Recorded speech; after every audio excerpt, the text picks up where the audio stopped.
What's up, B Squad? It is your boy JB, and I am here today, you guys, with another review for Power Book 3. This is 3, right?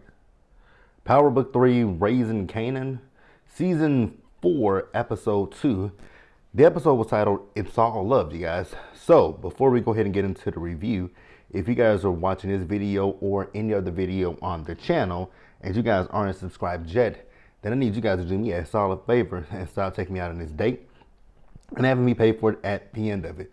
You guys know the routine. You can do me that favor by liking the video, subscribing to the channel, turning on your post notifications, and also by sharing the video, you guys.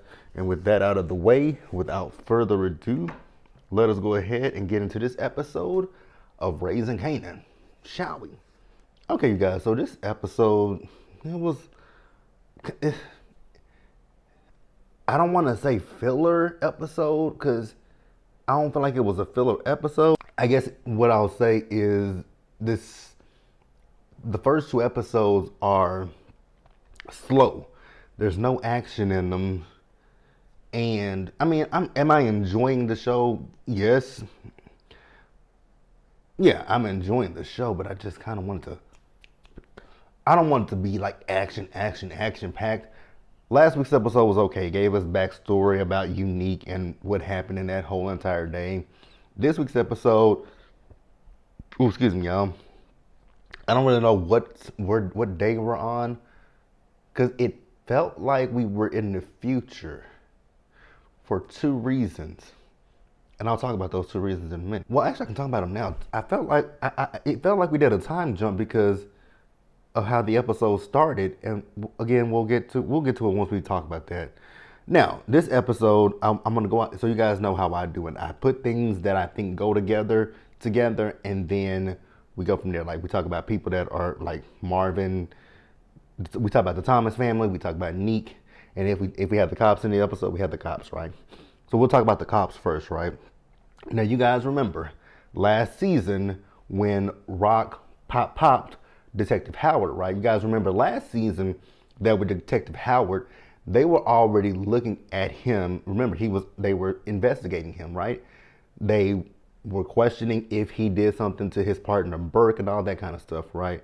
So with this happening, with Kanan taking out Ronnie and Rock taking out Howard, now they're doing a press conference, and in this press conference, they're talking about the fact that, looking at this point, they are deducing that Howard and Ronnie were working together, right? And essentially, the case is closed. Now, they're not really looking into who took Howard out. But I'm sitting here thinking to myself, well, if y'all have two deceased, I mean, they could have got into a shootout. Is that maybe plausible? But neither here nor there, right? Now, we see the chief. Y'all know the chief is always pissed off and angry, right? So the chief is talking about the fact that with Detective Howard's case, they've closed his case. He feels like whoever did this to Detective Howard is still out there, which we all know that person is Rock. Now, I don't necessarily think that they're going to find out that, I mean, they may eventually at some point, but I don't think it's going to be this season that they'll figure out that it was Raquel who. But they would really have to dig deep to figure out that. Because that's not something that, I mean, her tracks are really, well, not really. Well, I guess her tracks are kind of covered. Because you guys remember last season, they were trying to link Marvin and Howard together. And we'll talk about that as well in this episode too. So, but the chief is like, he feels like it's only a matter of time before the higher ups come to him and tell him it's time for him to retire. So before he retires, he wants to make sure this motherfucker is solved and he can go, he can leave in peace, even if Howard was a dirty cop, right? It doesn't matter if he was a dirty cop. He still wants to solve Howard's, murder. And I was like, okay, cool. It might be to your detriment, sir. Him and Garcia. Yeah, I feel like it might be to your detriment, but I mean, hey, if that's what you want to do, sir, then that's what you're going to want to do. Pausing here. Moving forward, you guys. Now, what I will say is there were some scenes with Unique in this episode, but there was not a lot of dialogue. So I'm going to kind of tie Unique to Rock and the family. Now, the episode opens and we see Jukebox. So Jukebox is at basic training, and that's where I was kind of confused at, right? I was like, what is the timeline in this week's episode? Because you guys remember in the last episode that we got, which that was 3 months. Okay, makes sense now. It makes sense. They didn't say it in this episode. I forgot that last week's episode was 3 months, that, the events with Ronnie, Howard, that all happened 3 months ago. Cool. I got it. So, I'm assuming that we had to be somewhere before, but that still makes no sense because of something Rock said to Kanan in this episode. Unless, okay, maybe Kanan's in summer school because later in the episode, Rock, we'll talk about it. Because Rock said to Kanan, I mean, we can talk about it. And y'all leave out theories and opinions in the comment section too. Because Rock said to Kanan, let's go through your books. And he said everything was good.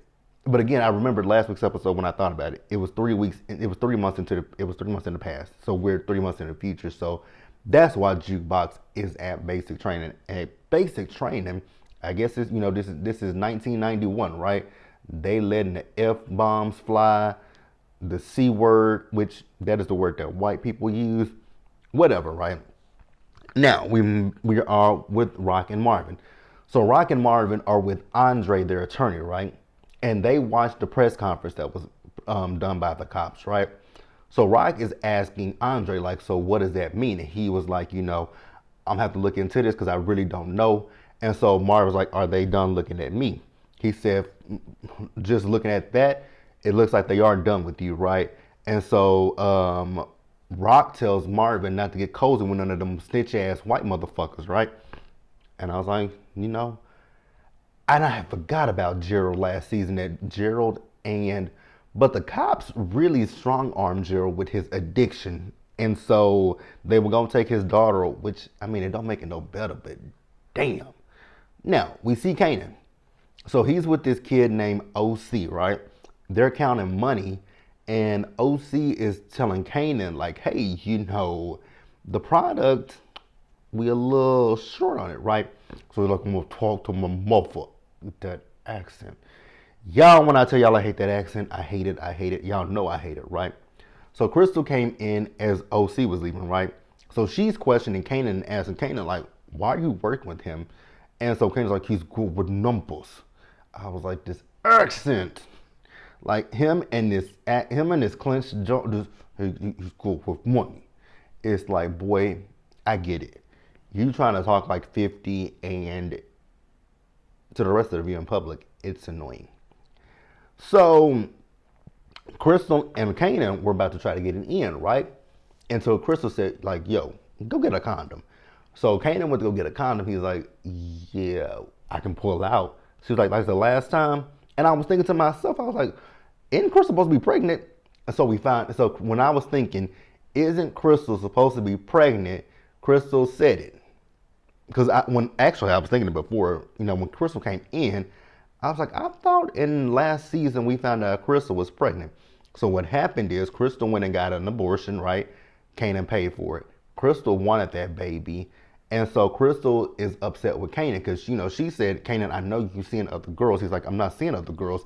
She's like, yes, you are, and you're lying to me. So Crystal ended up leaving. I can do without Crystal. Like, I don't like Crystal, but whatever. Now, we see as Marvin went to go pick up Lou from rehab, right? And on their way back, Marvin is telling Lou, like, yo, you need to figure out, like, basically what he's saying to him is, keep yourself busy so that way what the saying is, an idle mind is the devil's playground, right? So Lou said that he got a meeting with somebody that Shirley set up. I was like, oh, that was her name, Shirley. I couldn't remember, babe. I can remember that lady's name to save my life last week, right? So Lou asked Marvin about Ju. He told her, like, yeah, she's in basic trainer, right? Marvin, however, is still pissed off about the shit with Gerald. So they talk about Fame's music as well. And so ain't nobody heard from Fame. You guys remember. Fame popped that boy last season, and Fame, they figured it out. Fame is on the run, so ain't nobody heard from Fame. But at this current time, Fame's song is on and popping. I was like, really? That song, Streets Need a Body was it was a good enough song, right?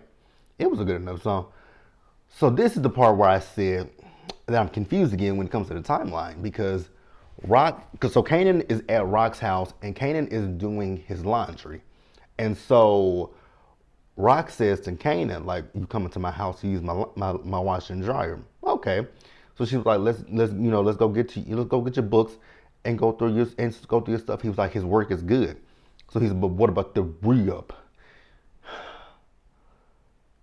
Am I gonna complain about his accent every episode? I feel like I am, because I swear, you guys, that accent just irritates my soul. But she told him, like, hey, all that stuff with the cops is in our rear view, and when I do have more for that re-up, I'll hit you up, right? So we see as Kanan left Rock's house and he's walking back to his crib, right? And so as he's walking, Garcia pulls up on Kanan, right? Kanan's like, I don't know where Fame is. Like, I told you that, I don't know where Fame is. And he was like, after 2 months, you don't know where your friend is. I don't know where Fame is. I was like, if you don't unclench your jaw, and talking regular, but neither here nor there, right? So Garcia punches Kanan, right? And he left. He brought up Howard, and Kanan was like, when it comes to Howard, I heard a lot of different shit about the man, so I don't know what the fuck you talking about, right? So Garcia ended up leaving, right? Now, we move back over to boot camp. So Juke and, some of her line people, which I guess is what y'all know I didn't go to the army. But they doing, their drills, right? And Juke notices that a guy is being escorted out. And so she's like, why is he being escorted out? So the white boy next to her said they found some some F-word magazines in his room. And she's like, they're kicking him out because of that. He was like, yeah, I don't want to be, he said he don't want to be somewhere with a finger up his, up his rear end. It's funny to me when when you think about these hyper masculine straight men who don't want to be around gay men because I don't want him looking at my booty. Oh, I don't want him trying to, suck my dick. Here's the thing that it was when I was younger and we used to go to the club, right? Me and my cousin used to go to the club. There was this one straight guy, right? Anytime, there was a group of gay boys, they all used to hang out with each other. And they all used to go to the club together, and they all used to be, and be in a circle with each other.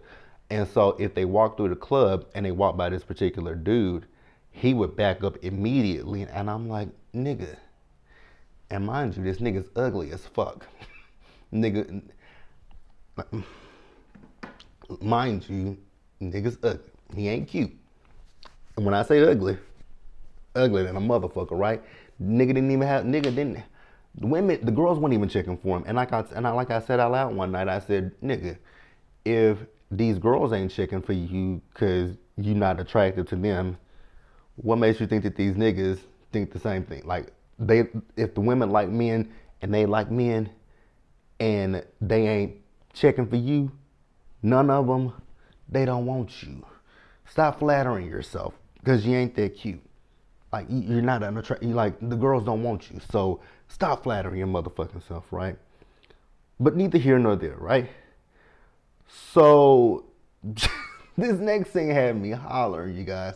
So we see Marvin. So Marvin went to the Asian restaurant to drop off some of the product, right? So he put it through a window or something. And so we see this young kid who is just taking it out. But then he took a little piece and put it in his pants, right?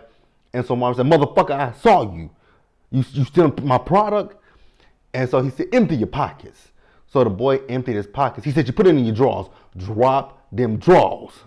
I was like, Marvin was serious, he said. And then so the other one came, the boss came in. He was like, what's going on? He said, your nephew here stole some of my fucking product. He was like, it must be a mistake. He said, nah. He put it in his drawers. Drop them drawers.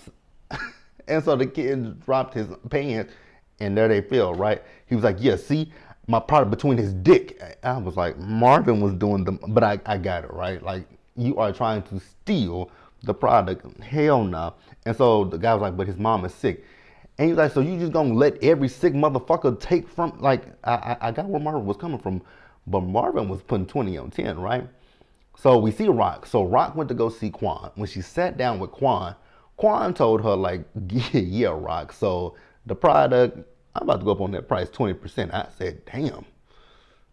Rock was like, 20%? You can't do that. He was like, I just did. I was like, you just fucked with the wrong bitch, too.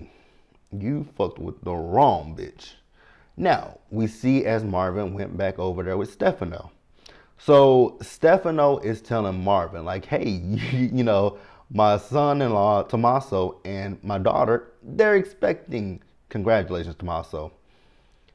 Now, because it's going to come up again later, and I kind of agree with that, man, when it came to Marvin, because, Marvin is being told by this bookie who is skimming off the top, right? So Stefano wants Marvin to go and, you know, have a little friendly conversation with the man. Don't hurt him. Don't take him out. But have a conversation with him nonetheless. I was like, Marvin, it kind of looks like you are this white man's bitch doing his bidding and all that kind of stuff. Like, I did not like to see it. And when that man said it, I was like, yeah, sir, I concur with you. Even though y'all know I go up for Marvin. I love Marvin. Marvin, you do look like that man's bitch, but neither here nor there, right? Moving on. So we see Lou. So Lou went to this meeting that he had for Shirley, right? So the guy is asking him, like, where is Fame? And Lou was like, shit, hell if I know, right? So we find out that, again, we know that Fame song is a big hit. So this guy, I think his name is Lowell. So he runs a record label, right? He wants to have a hip hop division that he wants Lou to run. But Lou is like, at this point, I just got out of rehab. I'm trying to figure myself out. I'm trying to figure out what I want to do. So give me some time. But also, the guy had Lou listen to some songs. And he was like, of all the songs that I listened to, the only one that was good was this from this artist named B-Rilla. And he was like, B-Rilla? He's been in jail for 2 years. I was like, so why is he in jail for 2 years? And why is he, I mean, never mind. I had a lot of questions when it came to B-Rilla. But you know, he was like, okay, how about you do this? You go meet up with B, you go down to the prison, you see B-Rilla. If you like what you see and you want to work with him, then, you know, we can talk about it, right? Basically. But Lou wants to leave his options open. So we see Juke. So Juke left basic training, got on the bus, headed down to Atlanta. I was like, what's in Atlanta? But then I thought about it. Aisha, because she's going to Spelman. So we do see her as she goes to Spelman. She sees Aisha. She links up with Aisha. Her and Aisha do the do. And so Juke told Aisha, like, yeah, I left the army because, you know, basically Juke wants to feel comfortable to be herself. I was like, okay, is this where we're gonna start to get into how she got into how she got to being a cop? I'm still curious how Jukebox became a dirty cop. Like, I'm still curious how she became a dirty cop. I'm still curious how she became a dirty cop, but neither here nor there, right? So she wants to hang out with Aisha, but Aisha is basically telling her, like, you know, Juke, I do like you, but at this point, I'm still trying to, you know, I'm trying to navigate and figure out who I am. Understandably so, right? I mean, college is a time for you to, you're out of your parents' home, you're able to be your own person, explore, and figure out what you like in life, right? So they talked about that. Now, we see as Marvin went to go see the guy that Stefano sent him to see. Huh. I'm sorry. I didn't disagree with it. As much as I love Marvin down, I didn't disagree with that man, because that man was absolutely 100% right about Marvin. Like, you look like a stepping fetching nigga for Stefano. You look like the white man's bitch. So Marvin went to the bar, clocked the nigga with a pool stick, right? Clocked the nigga with a pool stick. Nigga fell to the ground. Nigga went for his gun. Marvin kicked the gun away, right? Then Marvin pulled his gun on the man, and the man started talking shit. And again, like I said, love Marvin down. But Marvin, you do look like this white man's bitch. You do look like a step and fetching motherfucker. Like, you really do. And I hate to say that. And so I don't think Marvin I know Marvin didn't like hearing it because Marvin popped. And I was like, Marvin, I get that the man was talking shit, but if you go look in the mirror at yourself, you are doing Stefano's bidding for no fucking reason. Stefano don't want to do this shit because he don't want eyes on him, even though we'll talk about that in a minute. But yeah, Marvin, that wasn't a good look. Wasn't a good look. So we see as Rock and Kanan, they went to go pay Pops and it's Snaps and Pop, right? Or is it Pop and Snap? It's Snaps. I think Snaps has an S on his name, and Pop is just Pop. I think so, right? So they went to go pay, Snaps and Pop, right? Remember the money that Kanan and creepy ass Ronnie got from them last season? Well, they finally paid them back. So they feel like they're even, and Snaps and Pop are like, we ain't fucking even. Like, now we part owners of this business, and Kanan's like, y'all are not. Like, I was doing this shit before Ronnie. They were like, you was selling weed before Ronnie, but the other shit, that wasn't on Ronnie. That was because of us. So we have a vested interest in it. So Kanan is pissed, right? And Rock was about to jump in, and Snaps was like, with all due respect, Rock, this ain't got shit to do with you. And Rock was like, you know what, Kanan? This was before. Like, you and Ronnie did this shit, so that's between you and them two. So Kanan got pissed off. They left, right? And Rock was like, when it comes to those two, to get where they've gotten, there are a lot of bodies in their trail. And he was like, kind of like, you? And Rock was like, when it comes to Howard, I did what the fuck I had to do to protect me and you. And I was like, you right about that, Rock. You are right about that. But mostly you were protecting yourself. Let's just be real about it, Rock. I love you up and down. But you were mostly protecting yourself. Like, we know how Rock is. Rock is all about self-preservation.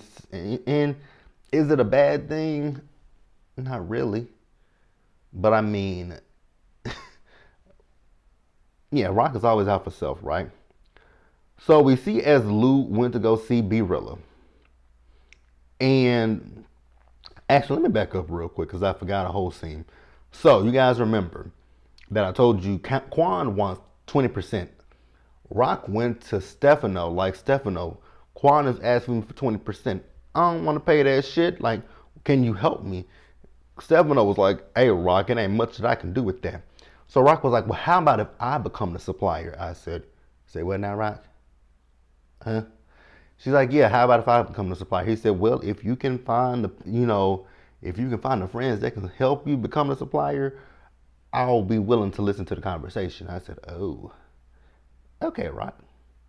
Now, Lou, he went to go see B-Rilla. This scene, I didn't really care too much about it. B-Rilla been in prison for 2 years. He's still on, he ain't really doing shit. His music ain't popped. He don't give a fuck about what Lou talking about, what Lowell talking about. He don't give a fuck about nothing, right? Lou was like, hey, if you agree to work with me, I can have you out here. I can have you out of here by the end of the day. And I was like, how can you have, because he asked him, what are you in here for? He's like, I didn't do nothing. He said, well, what didn't you do? He said, I didn't rob nobody. And I was like, so he robbed somebody. Lou, how the fuck you gonna, this man been in here for 2 years. How the fuck you finna get him out of here for robbery? And he been in here for 2 years.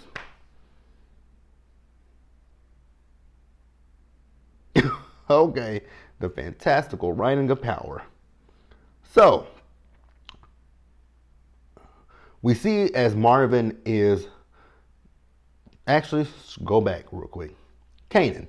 Kanan is with his grandmother. So, the kidney has spread, the cancer is in her kidneys and it's spread to her lungs. So, ultimately, it ain't much that the doctors can do for grandmother. Grandmother is passing away. Then we see Marvin. So Marvin is talking to Stefano about what he did to the bookie. Then Juke came home. Marvin, all this shit gonna blow back and bite you in the ass. Because here's the thing. You left that pool stick that you beat that nigga with. Then you touched the 8 ball and put it in a corner pocket. Fingerprints, Marvin. Fingerprints. Okay, I mean, I guess. I guess. I really feel like Marvin gonna get caught up at some point. Because y'all, we know Marvin is a hothead, and Marvin does things he don't think about the shit that he does, right? So after that, we see Rock. So she's with the lawyer. He told her that the feds aren't looking at her family anymore, but they are, however, looking at Stefano. And basically, with Stefano, they'll give Rock and her family a get out of jail free card if they give them something on Stefano. She's like, so they want me to be a snitch? I said, absolutely. Should you do it? Probably not. Probably not. So be real. We see him as he's out of prison and he's at the bar rapping. I said, how the fuck y'all get that man out of prison? Okay.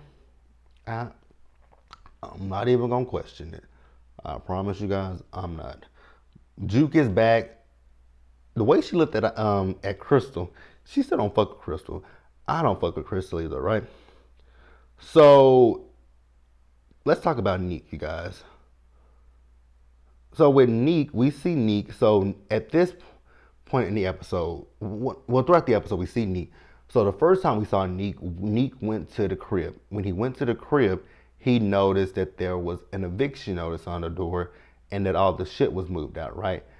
So then he also saw Pernessa as she went to her new place, and so he saw Pernessa, right?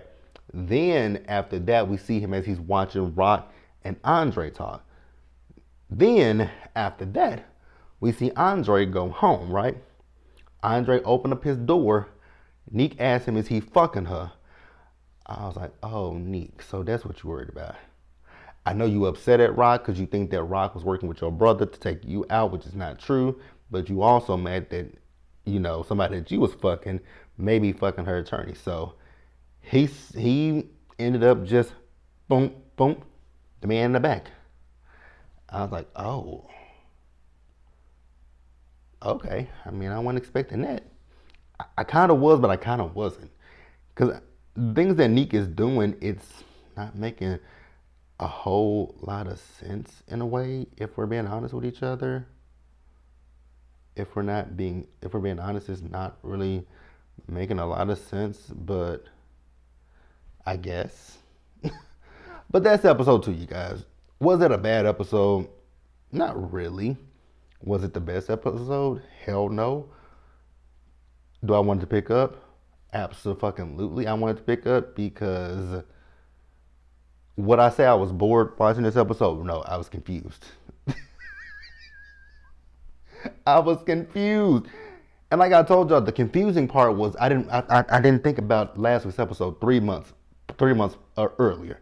So, like I said, so I'm assuming we're in the summer, but again, Rock talked to Kanan about going through his books. Unless that nigga was in summer school, which he could have been.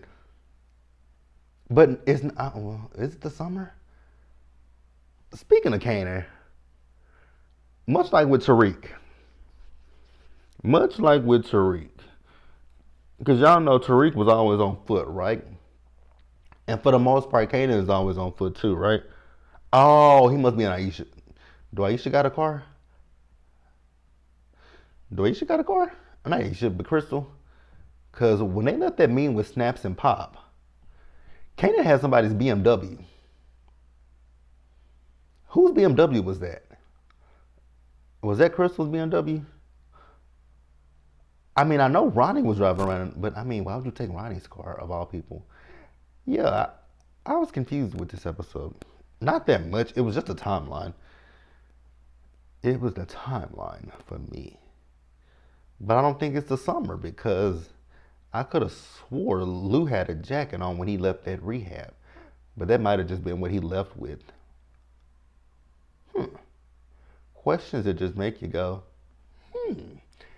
But yeah, you guys, that is the episode. Let me know what you guys thought about it down in the comment section. Subscribe to the channel. Turn on your post notifications. Share the video. And until the next time, stay safe. Take care of yourselves, you guys. Wash your hands. Be blessed. And I'll see you guys in the next one. Bye.